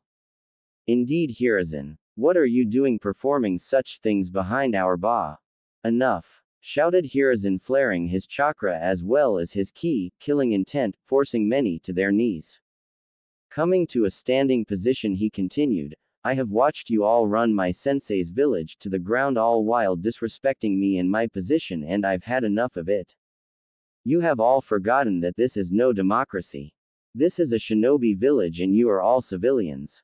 Meaning you have absolutely no say in how I command my soldiers. Pointing at Kaharu, Homura, and Danzo, he continued his rant, and you three. You seem to have forgotten your place as well. You do not tell me what to do. You are my advisors, meaning you advise me and nothing more. I have final say when it comes to all matters of this village, you do not. Letting loose a vast amount of chakra, causing even some of the clan heads to sweat, he spoke, do I make myself clear, civilians? Strained murmurs of, yes Hokage-sama, rang through the crowd. Sarutobi took his seat once more and dispersed his chakra, letting the civilians stand once more. Good. I hope I don't have to do this again. Anbu, escort these people out. It was with grumbles that the room was finally cleared of the civilians. Motioning with his hands like nothing had happened, he intoned, you were saying Genin Namikaze. Guess I had an impact on the old man that night. Glad you're coming back, thought a smirking Naruto. Coughing, he spoke with a straight face. Yes, well, as it stands, my team and myself have need of more space to practice both our own individual techniques as well group ones that would cause quite a bit of collateral damage to the village and any training ground in the village.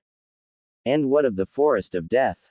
Or even the training fields behind the Hokage monument? Would they not meet your needs? Inquired the ever-stoic Hyuga head. Or even the Anbu training grounds? Those are made to handle such things, continued the feral Sum Inazaka. If I may be blunt, council and Hokage? Questioned Naruto. At their approval, he bluntly stated, normally yes, but the use of my furry tenant is included in some of these as well as Yakumo's own bloodline. We also cannot get real-world experience here in the village, and being honest, we knew you would never permit our group to even attempt higher-ranking missions, so we figured that if we went out to train we would encounter people to test us. Kids damn smart, was the collective thought of among the ninja council. Hokage-sama, if I may, spoke a surprisingly alert Nara Shikaku. After getting the okay to canteen from his commander, he rose from his seat and with a sigh began to speak. I think this may prove to be quite the boon for us as a village in quite a few ways. Not only will we have possibly one of our strongest Junins accompany possibly our strongest Genin squad outside, they could, for the lack of a better term, serve as advertisements to both our allies as well as our enemies. Shikaku saw that he had piqued the interest of all those present. He continued with another sigh, by sending out these four they would obviously encounter both our allies as well as enemies. Of course our enemies may see this as an opportunity to pick one of our teams off, but when they are deftly handled by a mere Genin squad, well, you can imagine the ensuing rumors.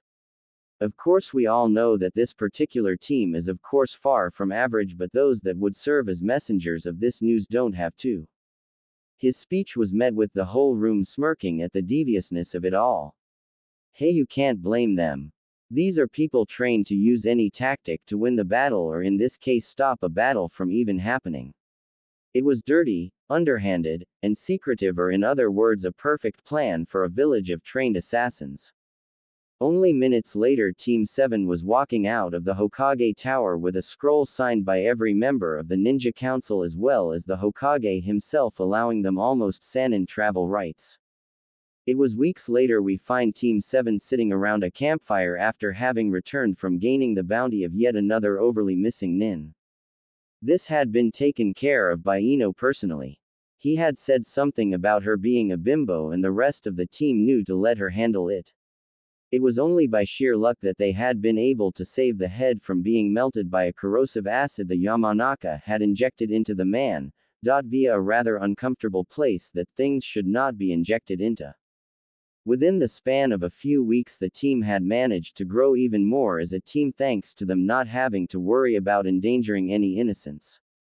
The only innocents that suffered were the poor innocent trees they slaughtered on a regular basis. Of course, they had been able to work on individual skills some, but the whole purpose of this trip was to get even more comfortable with each other and be able to more easily be able to not only coordinate their individual attacks but also their team attacks. Those same team attacks ranged from small jutsu use and taijutsu combinations to joint jutsu combinations on a massive scale. As individuals they were strong and fearsome, especially Naruto and Kakashi, but as a team they were near undefeatable. They had finally found out where Naruto stood without the help of his tenant, and he and Kakashi were currently tied for wins and losses in their spars. Said spars looked more like battles to the death that had actually given Ino quite a bit of valuable experience in healing various burns, cuts, gashes, broken bones, and several otherwise life-threatening wounds. Naruto of course needed no help in that department. It was a topic that had actually piqued Naruto's interest.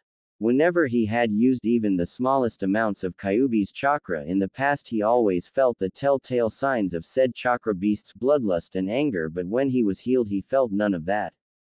With that in mind, he had elected to use today's solo training time to get some questions he had answered.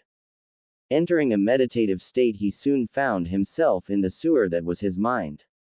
It had become quite clean in recent years due to his new outlook in life and all, but no matter how good life was going for him, it remained a sewer still. The waters had lowered until they merely looked like a puddle, the walls looked much cleaner, and the pipes that represented his chakra pathways shined a bright bronze. The young Uzumaki followed the pipes and the huge source of power to the open chamber where the strongest of the Biju resided. Of course, being a massive construct of chakra didn't take away from the fact that the Kyuubi was still a kitsune, which is why our hero currently finds the snoozing form of the fox. Naruto now had a dilemma on his hands. He had to find a way to wake up the massive fox without ticking it off. If he pissed it off, then he would get zero answers and be booted from his own damn mind. For as old as the fox was, it still acted like a teenager. Either that or the fox was affected by the person it was being contained in. Naruto paced back and forth with his hands folded behind him, trying to think of a good way to pleasantly wake up the sleeping furball without getting chewed out. After 5 minutes of pacing, Naruto snapped his fingers. We're talking about a giant fox here. What better way to wake up a giant fox than with a giant rabbit? Using the fact that this was his mind to his advantage, the blonde imagined a fluffy white bunny, except on a much larger scale. And with a poof, said image took physical, mental, it took form. The thing was almost as big as him. He sent it into the cage, and the next thing he knew was he had giant bunny blood splattering all over him. Gross. Looking up, he saw the Biju grinning at him as it cleaned the blood from its fur. Well, my host, that was a good little treat. Lowering itself onto its haunches and resting its head on its front paws, it looked at its jailer with a bored look. Now you woke me for some reason or other. I may be in a decent mood, but I would much like to get back to my nap, so if you would please hurry. Naruto nodded. Right, well, I just got a couple of questions you may have the answers to. Noticing the fox looked just the slightest bit more interested, he continued. Well, I know that because I have you stuck in me, my empath sense has become something akin to radar. I was just wondering if that would be passed down along with the Uzumaki vitality and all that. Well, yes, it would be possible. It would require some work on both our parts. You are correct. I am the reason the sense was heightened to unseen levels, and it's that very reason that should you mate with a female, normally the offspring would not be born with the power. I would have to pump some of my own yoki into your sperm, infusing them with said yoki to make it possible. The blonde teen nodded at that. It made sense. Had he not had the Kyuubi, he wouldn't have the power in the first place. The only thing is that the child will not have it anywhere close to your level. Because you have my chakra constantly being siphoned into your body, the sense has become dependent on it. It's using my yoki as a source of energy. Since the child will not have the yoki constantly flowing through its pathways, the sense will not have enough energy to work to its full potential. Lectured the kitsune. Yay, that does make sense. Alright, thanks. My other question is about my healing factor. I know we Uzumaki are extremely durable and I've become even more so thanks to you, but whenever my healing factor kicks in, I know it's not your yoki that's doing it. Why is my healing factor so advanced? The fox paused to stretch before it continued. Well, your healing prowess is thanks to a lot of different factors. Part of it is your Uzumaki blood, another part is having me, another part is this damn seal here, and the last part is your father's blood. At this, Naruto was surprised. His father's blood. The guy was an orphan and had never been able to find out who his parents were. What was in his blood to be able to contribute to his ungodly healing factor? And how the hell did the fox know who they were? Don't worry, I'll get to that, but first my part in it. You see, the seal you have on you may be vastly different from that of your mother and your ancestor Mito, but they also serve the same basic principle, binding me to them damn near down to the soul. Because of this, I have absorbed some qualities from them and vice versa. Your seal is much different in that you are allowed access to much more of my power, but in exchange we are quite literally bonded at the soul. This has allowed for some of my own qualities to seep into you. So my own greatness combined with the vitality of two very powerful Uzumaki women, and you have become close to being immortal. Normally the only way that you would possibly be able to die would be via decapitation or someone ripping out your beating heart. Anything short of that and you'll be coming back. You'd also be victim to the ravages of time, eventually. Probably not until you hit your hundreds or so, but you'd still fall victim to time. It looked like the Kyuubi had finally finished, but with a pointed look Naruto shut his mouth. Now, one of the most interesting things that contributes to your healing is your father's blood. How much of the inner workings do you know about your father's famed Harishin? Although he hadn't been able to fully master the technique yet, he had of course studied the notes on it. The thing was a fuinjutsu masterpiece almost on par with the one on his stomach.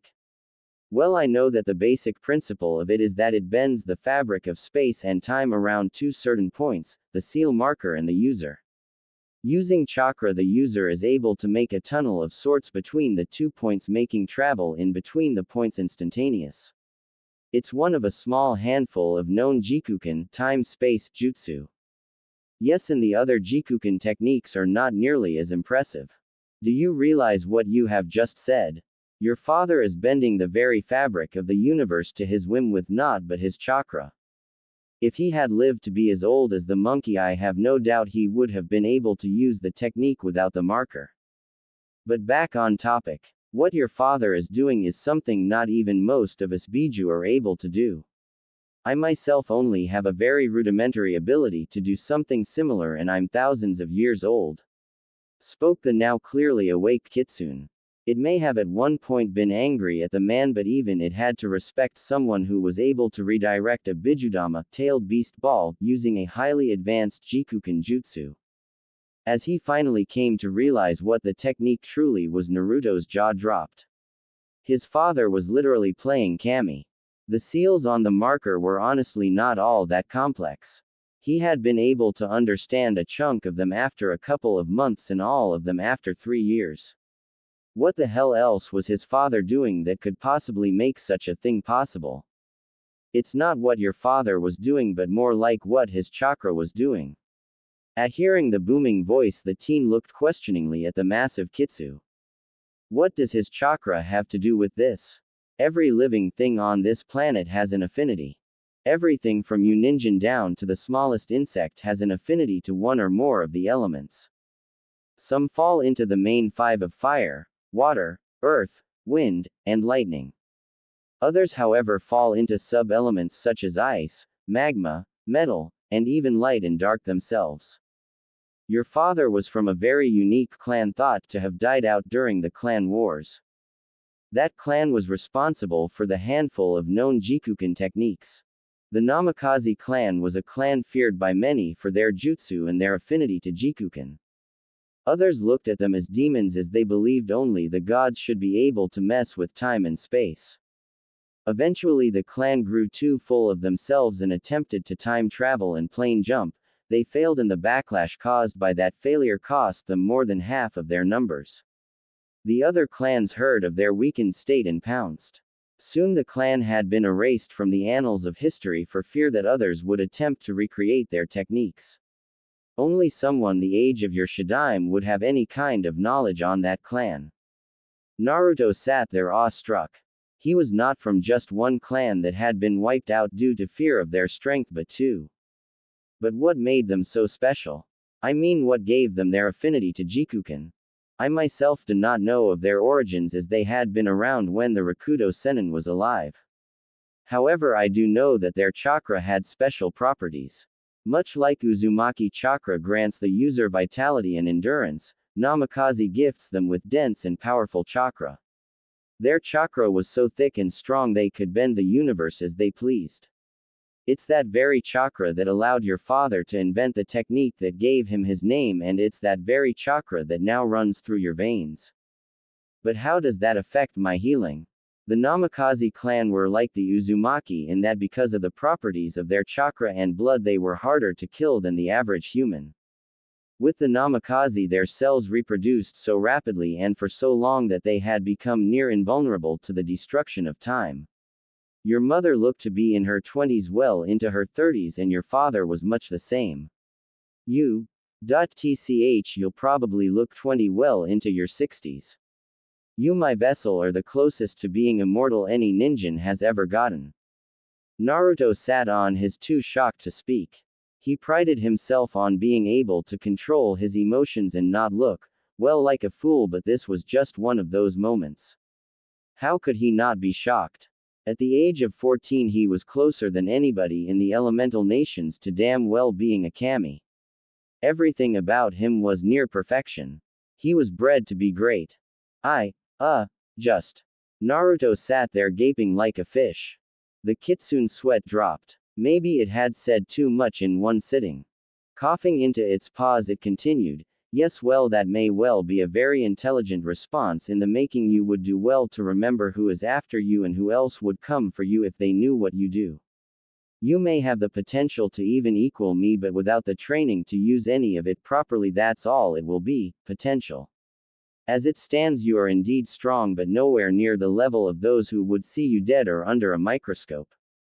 Still too shocked by all of it, Naruto merely nodded with his mouth still wide open. The sweat drop the kitsune had returned much larger this time. I'll leave you to cope then. And with that, Naruto was ejected from his mind. A week later we find our protagonist on his own meditating. After learning about everything from his tenant, he had began to push his own training to even greater heights. To do so he had apologized to Ino and Yakumo for having to give them to Kakashi to continue their training, but they had understood. It actually gave them even more incentive to grow stronger. If they planned to help their blonde crush with the enemies and situations he would find himself in, then they would need to be strong as they could be. Kakashi had also understood and had even vowed that he would be there too. No matter what, they were his students and he would help them any way he could. At the current moment the teen was meditating to get a feel for the different chakras coursing through his body. Of course, since he had been born with them and they had thusly grown into him, the different chakras had blended into one perfect, balanced source. He could still, however, feel the different qualities his chakra had. It was like Namikaze, Uzumaki, and Kyuubi's Yoki were rivers that all flowed into the lake that was his chakra. To begin to truly use the powers of each, he had to be able to differentiate between them all. Using Namikaze chakra to do an Uzumaki technique may end less than pleasantly for him. It struck him as odd that chakra had a feel to it, an emotion of sorts. Maybe he was the only one able to sense it due to his empath powers, but nonetheless it was there. Maybe it had something to do with the chakra itself. Maybe it was like blood in that it carried parts of its originator, his ancestor. Bah, I'm getting off track here. Okay, so let me see. Naruto thought as he searched through his chakra pool. Anger, malevolence, power, and superiority. That's definitely the fuzzball's yoki. Life, vitality, and energy. That's my Uzumaki chakra. Now where is was as far as his thought process went before he felt it. Holy. This feeling, strength, dominance, force, what is this? Is this how Namikaze chakra feels?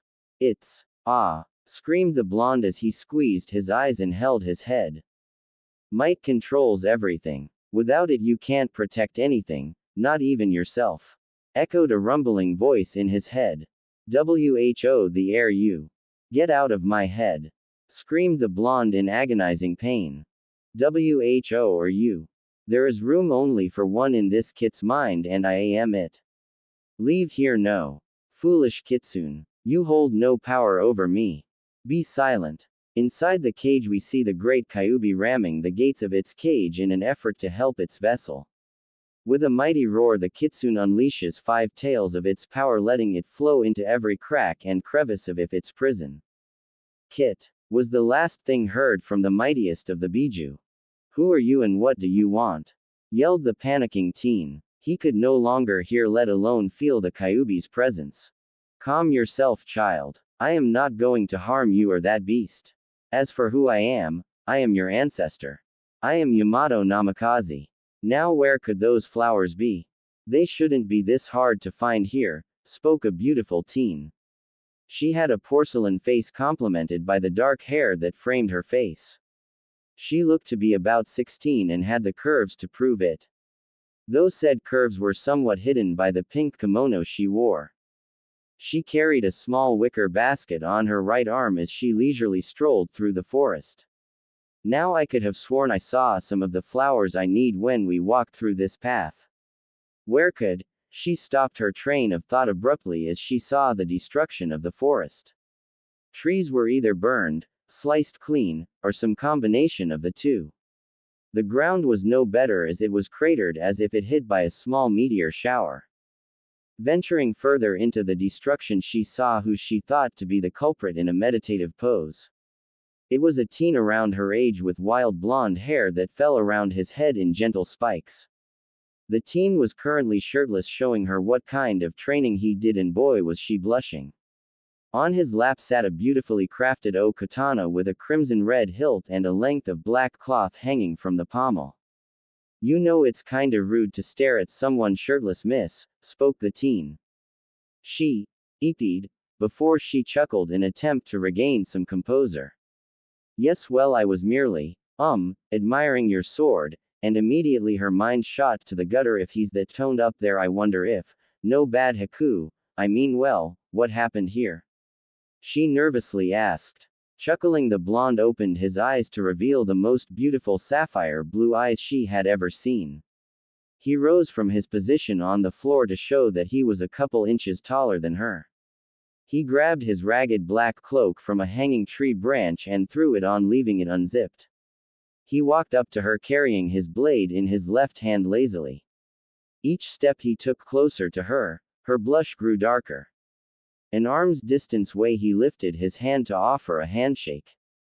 My name's Naruto. Naruto Uzumaki Namikaze, spoke the blonde Adonis, with his foxy grin plastered on his face. Slipping her hand in his she nervously chuckled and said, Haku. Haku Momoichi.